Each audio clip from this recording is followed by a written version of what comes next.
बिस्मिल्लाहिर्रहमानिर्रहीम। अस्सलामुअलैकुम। आप देख रहे हैं सरेआम न्यूज और मैं हूं नाइला भट्टी। सबसे पहले शामिल करते हैं आज की अहम खबर। कोटला प्रेस क्लब के ज़ेर एहतमाम अज़ीम शान सीरत नबी सल्लल्लाहु अलैहि वसल्लम कॉन्फ्रेंस का इनेकाद। डॉक्टर तारिक सलीम अमीर जमात इस्लामी सूबा पंजाब मेहमान खसूसी थे। राजा नवीद अकरम सदर एयर ट्रैवल्स एसोसिएशन ने खसूसी शिरकत की। इलामा मुआज़म हारून फारूकी, आमिर उस्मान आदिल, शबीर अहमद खावर, कायम मुकाम अमीर जमात इस्लामी सला गुजरात, इलामा नीसुर रहमान शौक, चौधरी मोहम्मद फयाज अंजुम, मलिक हमजा मासूम, चौधरी फैसल गुज्जर, डॉक्टर तारिक सलीम ने खिताब किया।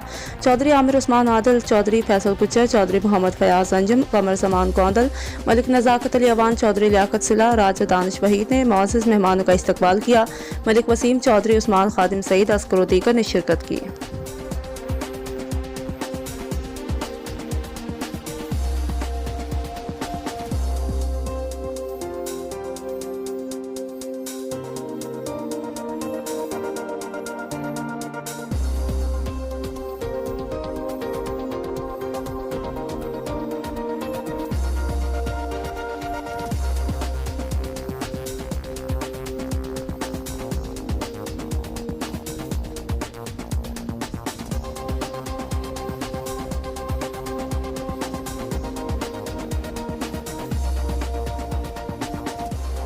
अब तक के लिए इतना ही। मज़ीद खबरों और अपडेट से बाखबर रहने के लिए देखते रहें।